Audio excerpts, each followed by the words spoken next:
मन्नू भंडारी हिंदी की सुप्रसिद्ध कहानीकार है। मध्य प्रदेश में मंदसौर जिले के भानपुरा गांव में जन्मी मन्नू का बचपन का नाम महेंद्र कुमारी थी, लेकिन के लिए उन्होंने मन्नू नाम का चुनाव किया। उन्होंने एमए तक शिक्षा पाई और वर्षों तक दिल्ली के मिरांड हाउस में अध्यापिका रही। धर्मयुग में धारावाहिक रूप से प्रकाशित उपन्यास आपका बंटी से लोकप्रियता प्राप्त करने वाली मन्नू भंडारी विक्रम विश्वविद्यालय उज्जैन में प्रेमचंद सृजन पीठ की अध्यक्षा भी रहे। सूर्य मानस चैनल में आप सभी का स्वागत है। आज हम विचार करने जा रहे हैं विख्यात हिंदी कहानीकार मन्नू भंडारी की कहानी यही सच है। इस कहानी की नायिका दीपा है, जो भारतीय युवती है। दीपा की अतीत और वर्तमान के प्रेम संबंध के द्वंद्व को कहानीकार ने इस कहानी में चित्रित की है। दीपा अपने वर्तमान प्रेमी संजय के साथ कानपुर में रहती है। निशीथ उसके अतीत जीवन का प्रेमी रहा है, जो दीपा से संबंध तोड़कर कलकत्ता चला जाता है। दीपा कभी कभी अपने अतीत के प्यार के बारे में सोचती भी है। 18 वर्ष की आयु में किया हुआ प्यार ही कोई प्यार होता है? भला नीरा बचपना होता है ना, महज पागलपना। उसमें आवेश रहता है पर स्थायित्व नहीं, गति रहती है पर गहराई नहीं। जिस वेग से वो आरंभ होता है, जरा सा झटका लगने पर उसी वेग से टूट भी जाता है। दीपा निशीथ की बेवफाई से अपमानित महसूस करती है और वर्तमान जीवन में वो संजय के प्रति पूरी तन्मयता से समर्पित है। संजय हमेशा रजनीगंधा के फूलों के साथ ही दीपा से मिलने आता है। रजनीगंधा का फूल फूल न होकर अब दीपा के लिए संजय का प्रतीक है। रजनीगंधा के फूल दीपा के जीवन में विश्वास और उमंग को जगाते हैं और उसे संजय के होने का एहसास दिलाते हैं। संजय से मिलने के बाद दीपा एक तरह से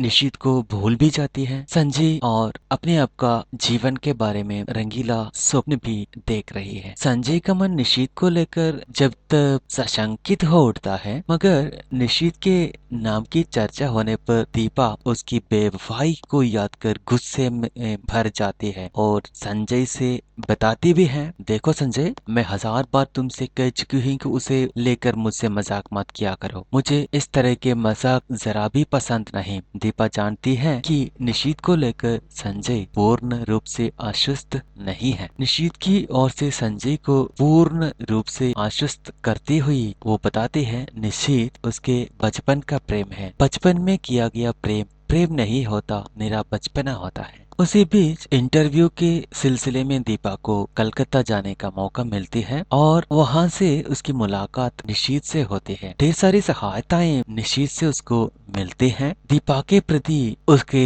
लगाव देखकर दीपा को अतीत का स्मरण हो आता है। जीवन की इस नई हाल में दीपा कल्पना में बहुत कुछ देखती है, सोचती रहती है और निशीथ की ओर से कोई पहल करने पर दुख होती है। निशीथ को लेकर वो सोचती है, तुम आज भी मुझसे प्यार करते हो, तुम मुझे सदा अपने पास रखना चाहते हो। जो कुछ हो गया उसे भूलकर तुम मुझे विवाह करना चाहते हो। कह दो निशीथ, कह दो। निशीथ दीपा को कलकत्ता में देखकर उत्साह और उमंग से भर जाता है। वो हर क्षण बड़ी तत्परता से दीपा की मदद करता है। वो फिर दीपा के मन पर झाने लगता है। दीपा संजय के बारे में उसे सब कुछ बता देना चाहती है, पर कुछ कह नहीं पाती। दीपा निशीथ से किसी प्रकार का लगाव नहीं रखना चाहती, लेकिन न चाहते हुए भी वो निशीथ की ओर खींचती चली जाती है। कभी संजय की तुलना वो निशीथ से करना भी लगती है। पिछले 2.5 साल से संजय के साथ रह रहे हूँ। रोज ही शाम को वो घूमने जाते हैं। कितनी ही बार मैंने श्रृंगार किए, अच्छे कपड़े पहने, पर प्रशंसा का एक शब्द भी उसके मुंह से नहीं सुना। निशीथ 9 बजे का समय देकर 8:45 बजे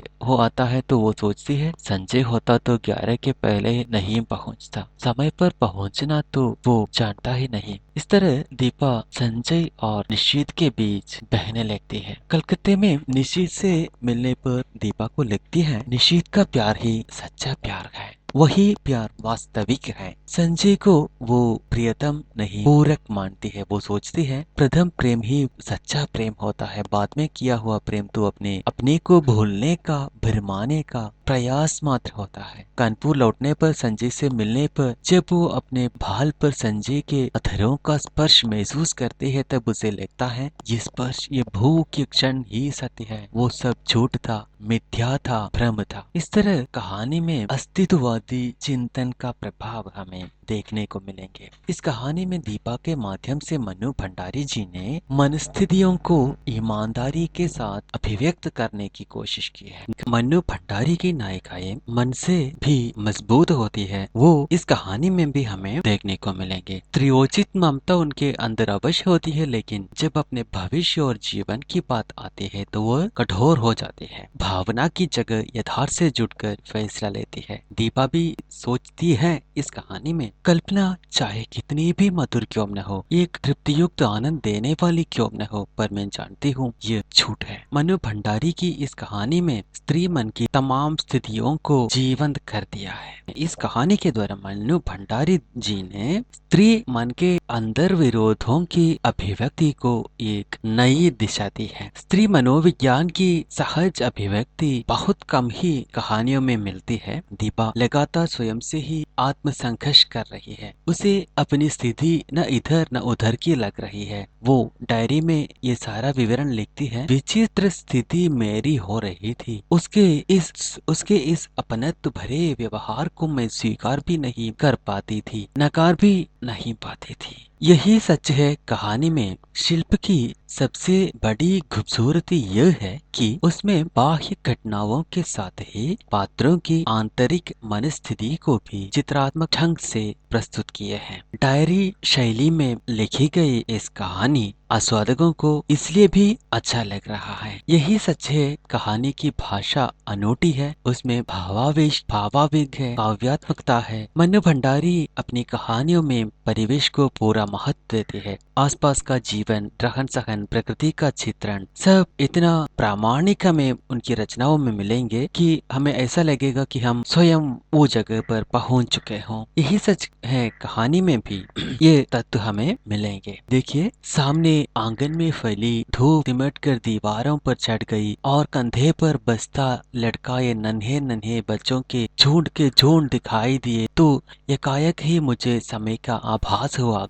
वातावरण और स्थान विशेषण का वर्णन मनु भंडारी जी ने किस तरह किया है वो इस खंड से हमें मिले। गाड़ी जब हावड़ा स्टेशन के प्लेटफॉर्म पर प्रवेश करती है तो जाने कैसी विचित्र आशंका, विचित्र भय से मेरा मन भर जाता है। प्लेटफॉर्म पर खड़े असंख्य नर नारियों में मैं इरा को ढूंढती हूँ, वो कहीं दिखाई नहीं देती। नीचे उतरने के बजाय खिड़की में से ही मैं दूर दूर तक नजरें दौड़ाती हूँ। आखिर कुली को बुलाकर अपना छोटा सा सूटकेस और बिस्तर उतारने का आदेश दे। मैं नीचे उतर पड़ती हूँ। उस भीड़ को देखकर मेरी दहशत जैसे और बढ़ जाती है। तभी किसी के हाथ पर से मैं बुरी तरह चौंक जाती हूँ। पीछे देखती हूँ तो इरा खड़ी है।